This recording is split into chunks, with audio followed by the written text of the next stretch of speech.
Okay, well, I thought I got everything. I got Joey his beer. I got Joey his ice cream. I got mixers for my vodka drinks, which I'm going to have a lot of those.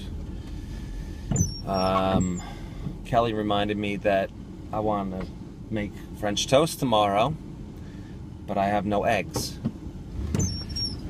And Joe just told me I have no ice for my drinks. And I'm not gonna fucking put snow in my drink to make it cold.